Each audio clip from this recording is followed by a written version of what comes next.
Hello everyone, welcome back to another Things You Should Know About Pugs, and today we're going to be covering possibly the biggest main topic that we're going to cover, and that's health issues.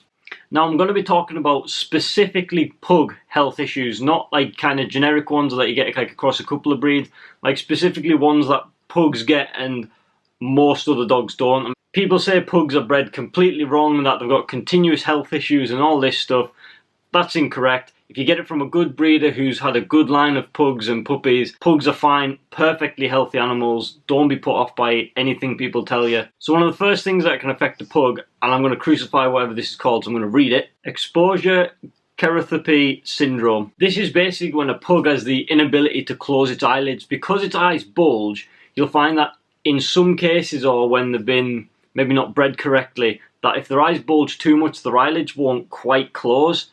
Now this means that their eyes basically aren't staying wet, so they can like dry up, they get pigmentation issues, and then they can basically lose the sight. When you've got a pug and a puppy specifically, make sure when they're sleeping that their eyes are fully closed. I mean, sometimes they do some like open them sometimes, but if they are generally closing, you should be fine. If they are opening, then you should really get that. Take it to a vet, get it seen. You can basically get like eye drops for them, which you'll have to put in every night to keep them moisturised so that they don't lose their eyesight. So pugs have EPS. Now that's an elongated soft palate. So a pug is considered to be a brachycephalic, which is basically like a short muzzled breed dog. So as demoed by Pablo here, so his his nose is completely flat sideways. He hasn't got like the snout.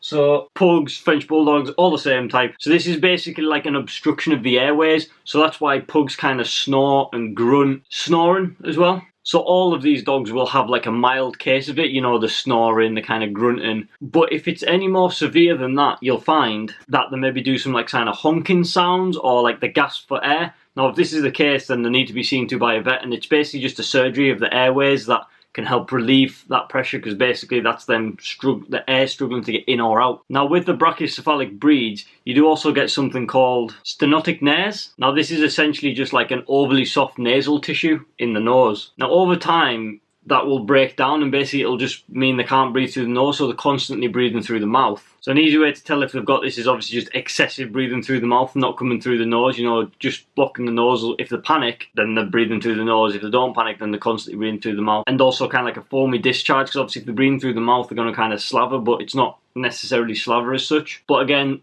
go to the vets and there's surgery to correct this. It's not a major issue really. Now this is one that's not necessarily a health issue. This is more an issue of injury, I guess. It's called luxating patella. This is mainly found in small dogs, but a dog that is very renowned for getting it are like Huskies and Alsatians, where you can see like the back legs bend right down. Now over time this is like a deterioration of the joints, but especially in like the small dogs, because they're quite, especially like pugs, French bulldogs, they're quite stocky, heavy dogs with really small legs. Basically like the patella kind of, well, the knee joint like pops out of place, and kind of it's due to basically like heavy landing, heavy hitting on the knee. Like a lot of strong exercise would kind of do that to it. So for a small dog, you can't exercise them as much as maybe you'd want to. You don't want them jumping up and down things necessarily, you know, jumping off couches, jumping onto couches.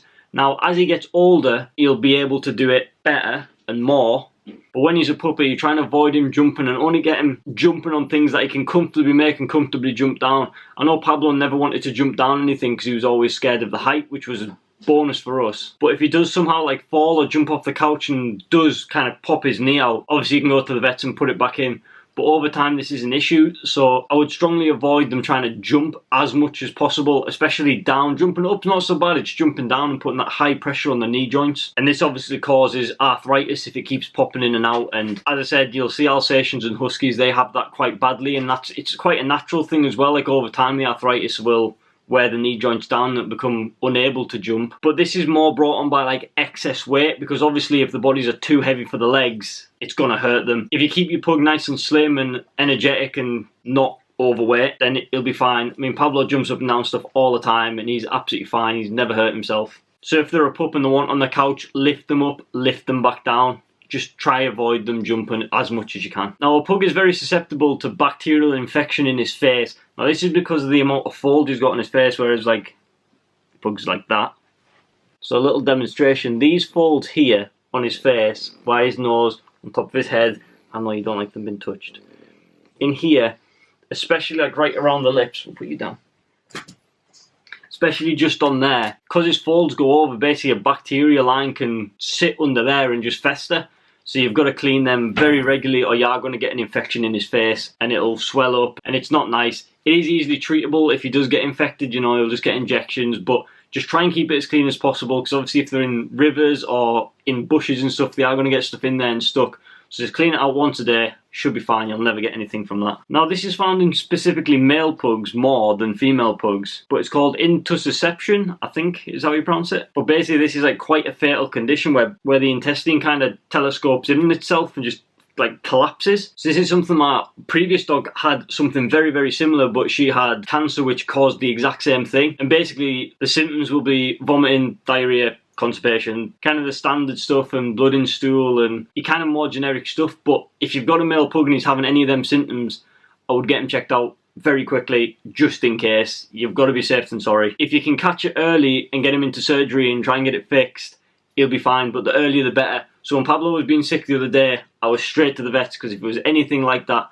the earlier you catch it, the better. The majority of pug health problems though can genuinely just be treated and avoided by just keeping an eye on them, looking after them, giving them a good diet. It's not necessarily to do with how they've been bred or anything like that, so don't blame breeders. Back in 2,500 years ago, they were bred incorrectly. Since then, they are getting bred by proper pedigree breeders to be healthy dogs. Yeah, they've still got the collapsed face and stuff, but that's something that it would take another couple of thousand years to get rid of. But for an unhealthy dog, he is really not that unhealthy. He's hard work, should we say, because there's a lot of effort that goes into keeping him healthy, like maintaining his diet, keeping him exercised but not overly exercised, keeping his face clean, which he hates doing, but it's a nice little struggle in a night, bonding time. But that's going to be it. So I hope you found this useful. You know, I hope none of your pugs ever get anything like this, but if they do, then I hope I've taught you something and you can catch it early and get it treated and sorted. There'll be a couple more of these, so do subscribe if you want to see more. Drop us a like, share, and peace out.